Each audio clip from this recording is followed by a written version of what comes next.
Hey everyone, Tech here. Welcome to Tech's Tavern. Grab a brew, pull up a chair, and let's do a quick look at March of the Eagles, which is a new strategy game released by Paradox Interactive. And this is a bit of a strange game to explain to a certain degree, but actually quite simple. What March of the Eagles is a more heavily war-focused strategy game than you would say a game such as Crusader Kings 2 is. It's using the same Clausewitz engine. Clausewitz, yes, I believe that's the pronunciation. And a lot of the UI elements, so if you've played CK2, for instance, a lot of the UI elements will even be familiar and seem, like you'll know how to find things and get to things, and I'll show you that to you here in just a second. But one thing that's kind of interesting about this release is, and this seems to be something that is not unprecedented by Paradox, is March of the Eagles almost seems to be kind of a precursor release to Europa Universalis 4, which is just around the corner. And Paradox did something very similar before CK2 with the game Sengoku. And this game actually is kind of more similar to Sengoku because it's much more, again, war-focused, whereas CK2 is much more focused on dynasty and diplomatic relations and heirs and bloodlines and laws and things like that, where the military is just more of a side step to it. March of the Eagles takes that to the forefront and then takes a lot of the other stuff and filters it out and makes a much more simplified game focused more on warfare that is also very well done, or very well suited, rather, for multiplayer. So this is a game that you can play, even if you play it single player, you can get a game done in just a few hours, maybe 3 hours or less or something, and you can then also play multiplayer games with your friends, co-op. You can actually even have a buddy play co-op with you on the same country against AI or against other players, so it's very interesting in some of those respects. But just a couple things here to show you some of the settings just so you can see. Now, one thing in particular I wanted to point out is I'm recording this video in 1600 by 900 because if you try to play the game in 1280 by 720, for instance, which is what I usually record in to get 720p, the UI does not scale properly yet. So I think they need to do a couple patches because I was having instances where the UI parts of Windows were cut off and you couldn't see buttons that you needed to click. So that's something to be aware of if your computer can't, say, play in, say, like 16 by 900 or larger. You may have some issues with seeing buttons because a lot of the windows are locked and you're not able to move them around. So just wanted to point that out. Again, some of the setup stuff here, you'll notice if you have played CK2 or watched my series of tutorials or LPs, this looks very similar, this whole layout, obviously because it is using the same engine. Now, again, like most of their grand strategy games by Paradox, you're free to pick any country you want to. I mean, if you really want to play Denmark, you can select Denmark here and play with them. However, with the way the game is set up and balanced, it's highly recommended that you play as one of these 8 primary countries, which include France, Great Britain, Russia, Spain, Austria, Prussia, the Ottomans, and Sweden. So they highly recommend that you play one of these 8, and when you play multiplayer matches, it's highly recommended you play one of these because they're kind of the major players in regards to, being able to quote-unquote win the game. And which is another thing that's kind of unique for a Paradox game, is actually winning. You win by achieving sea and land dominance, so that's something to keep aware of. I'll go ahead and just select Austria for this quick look preview, and I'm not going to go into a ton of detail. The game does have a tutorial, but as is typical with many Paradox games, the tutorial is lacking to a certain degree. Some things it explains pretty well. I mean, it does kind of gloss over and explain the basic buttons and whatnot, but it doesn't explain more in-depth detail on how mechanics work. For instance, like on the tutorial, the budget part of the tutorial basically says, here's the budget screen. Take a loan, repay loan. There you go. They don't really like explain anything else. I mean, I guess some people would say, well, tech, there really isn't that much to explain. You got income one side, expenses the other side. And I do like the way this is laid out because it does show you very clearly what's coming in, what's going out. But, again, Paradox tutorials are known for being very bare bones, so I may do a tutorial series on this eventually if there's enough demand for it, but we'll see. I need to play the game a bit more to get used to some of the different mechanics and whatnot. A couple things I will show just that are things of interest. As you can see here, a couple things I really like the UI is very well refined from CK2, and I do like some of the graphical touches as far as the maps and things are really well done. You'll notice that the mini-map down here in the bottom corner is very similar, again, to Crusader Kings 2. You can switch to your different map modes. The political map mode is pretty useful for multiplayer, especially because you can see the borders and where everything is outlined real well. A couple things you'll be using a lot in this game. Here's the notifications. This is telling me that I can get a new idea. This is basically your technology tree, and they have a couple different ones. One thing to take note of on these ideas is when you hover over one of these, like say fire ideas, when you hover over the basic one here, it's showing several things like volley fire, platoon fire, and all that. That's not saying if you train this you get all that. When you click on each one of these buttons, you get a part of that, and by the time you get to the end, you'll have all of this that is here. So hopefully that made some sense. So for instance, the very first thing, if I train this, my infantry attack is going to be increased by 20%, which early on in the game, that's pretty good because you're dealing with a lot of infantry pretty early on. That's one of my ones that I like early on.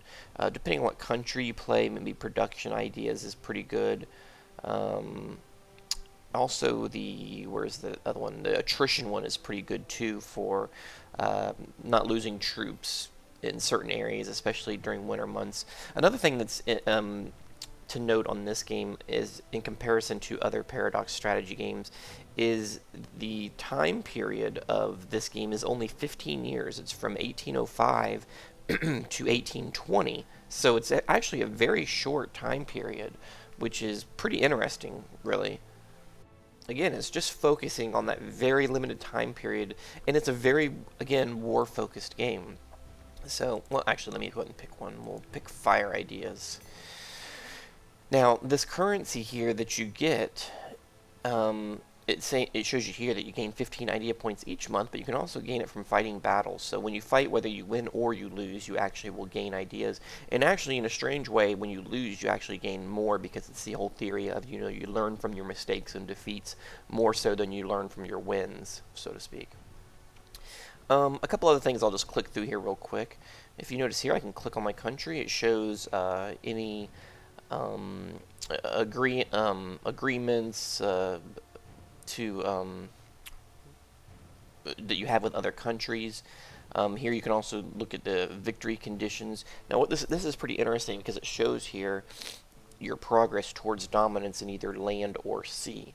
And so as you can see here, I'm 28.5% towards land dominance, and I'm 14.2% towards naval dominance.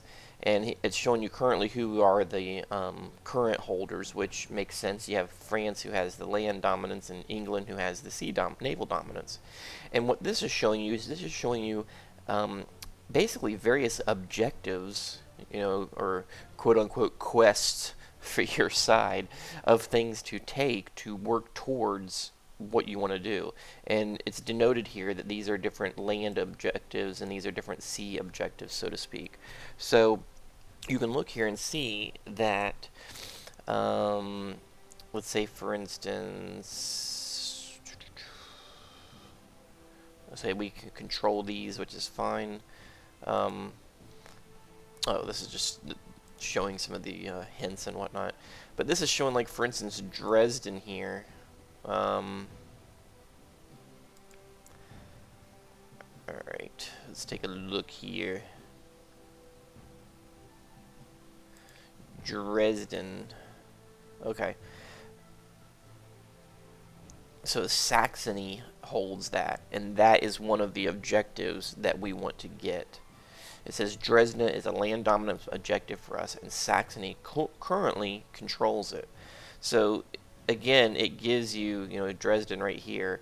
It gives you different objectives to work towards. So you can kind of always look at this and say, okay, I need to work towards this.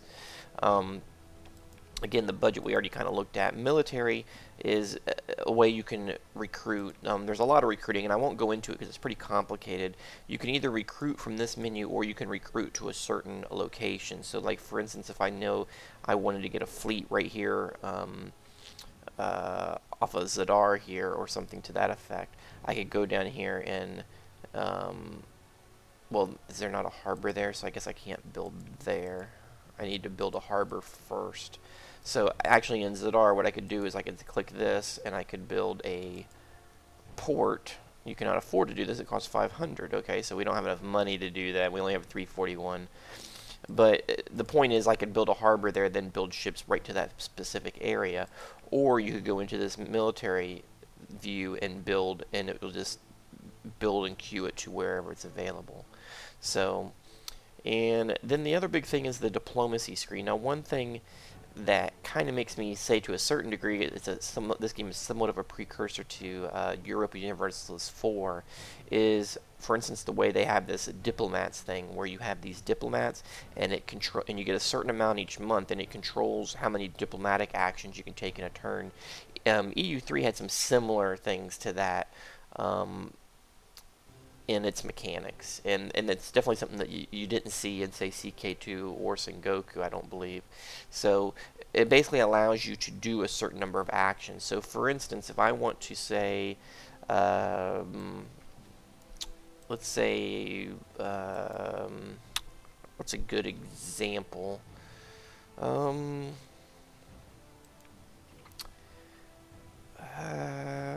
Like say if I wanted to, with Prussia here, if I wanted to increase relations with them, that is going to take, pretty much everything you do takes a diplomat. So if I say increase relations, send, you'll notice that my diplomats went from 5 to 4. It's a resource. I used a diplomat to go there and hang out in, my embassy in Prussia, and boom, it's spent. And again, if you look at this, it's showing that I'm getting 2.5 per month. So it will continue to, you'll continue to get them back, but you can only do so many actions on any given turn. So you can't sit here and just, increase relations with 10 different guys. You're not going to have enough to be able to do that. And it's used for other things too. For instance, if you want to declare war, and this menu actually, don't be confused because it does scroll. You can declare war, you can send insults to try to get somebody into war, you can send war subsidies to help an ally who's in a war situation. You can give military access or ask for military access. Military access basically means you're allowed to march troops across their land. So for instance, if I wanted to, attack Spain, I would need to ask France for military access, possibly, if I didn't want to go by ship around, or whatever the case may be. So, that's some of the things. And the game is pretty good. One thing, the tutorial's a little lacking, but it is pretty good about all these little tool tips around. So you can actually click on thing and, these little exclamation marks, and it will give you a decent little description of what they are. Here it even says, amount of diplomats you have, how many you gain each month. You need diplomats to be able to do diplomatic actions. You will gain a certain amount of diplomats each month. So that's, like, for instance, something that wasn't covered in the tutorial, but it's covered pretty decently here with this little tooltip. So those are some of the things. One thing that's pretty odd too, I think, if one of your only experiences with a Paradox game is, and I'll go ahead and unpause this and just kind of let things move along so you can kind of see a few things. But your troops, for instance, it's not like Crusader Kings 2 where you stand your troops down and all that. Your troops basically kind of stay out and sit out all the time. This is showing that Great Britain has formed a coalition against France. and you can move them around. You can look at different generals. You'll have different generals assigned to different armies, so you can actually see, all the different generals that we have here. Some armies won't have them, some will. General Maximilian von Mervelt, and they have different stats and things like that. So you can, well, that's wanting me to change a leader. Um, but that's showing that I have 9 different armies there, 99,000 troops, and you do have to pay attention to things like attrition if you get into everybody bunched into a small area. You have to pay attention to some of that stuff. Um, you can see here too, like supply limits. Uh, you can't have more than 40,000 units in this particular area here, because the land won't supply to it. So that's some of the stuff, and all these details here are pretty well done. I mean, the tooltips are very quick and easy to understand. You can sit here and look, for instance, at what have we got in this area right here, Wagram. We have 10,000 troops there. It has a supply limit of 70,000. That's the attrition that you'll take if you go over that. Um, and you can see all this other stuff. Culture, Austrian, has major roads. Again, you can do different upgrades in each area, and it's very limited. Usually you only have about 4 choices at the most. And some of these places are already upgraded, so some of them have different choices than others. So for instance, you can see upgrade roads to major here, but that's not an option over here. So you can kind of look at that and compare to different areas. So I mean, there's a lot of upgrading to be done, especially if you take smaller countries. So up here, this kind of just gives you a real quick visual of who has the land dominance, who has the sea dominance, and then the little meter here is showing you kind of your progress towards it. So as Austria here, I'm a little closer on land, so that would maybe be something I'd want to start working towards it first, and then tackle the sea later. The map does have a lot of different filters, diplomatic filters and dominance filters and all that kind of stuff. So it's real easy to see what's going on. And like I said, this game just plays a lot faster than your typical game of, say, CK2 or Europa Universalis. I think it was really geared towards multiplayer play. I mean, yeah, you can play against the AI to kind of get some practice and try different tactics out, but it definitely is geared more towards playing with other people. And so anyway, that is it. I just wanted to kind of put this video up for people who maybe have kind of seen the game pop up but weren't really sure what it was all about or what the idea behind it is. Again, this is not CK2.5 or something. It's a very different game, much more heavily focused on warfare rather than diplomatic dynasty type relations. If you want to play a quick 2-hour war game where you can just kind of throw a bunch of troops around and, you can make quick temporary alliances with certain countries. I can make an alliance with, Prussia and go after France, and, there's all kinds of different things that you can do to that regard. It's an interesting game. One other caveat I will say about the game currently is that some of the multiplayer stuff seems a little dodgy right this second, because myself and Nitrox tried for about 45 minutes last night to try to get connected to each other in a game. We tried both direct IP connect and their meta server stuff, and we were not able to get a game going at all. We could see the games that each of us would create, but we could not connect to either. I could not connect to him, he could not connect to me. So maybe we need to experiment with it some more. We did see other people in the multiplayer lobby complaining about it. So maybe just because it's the first day of release, some of that stuff is a little dodgy right now.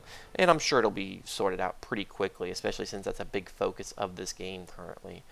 So anyway, that is it for right now. That is March of the Eagle, and again, I may possibly put up some more videos on this in the future, possibly a short tutorial series of some sort, but we will see. So that's it for now. Thanks for visiting the tavern, and I will see you next time.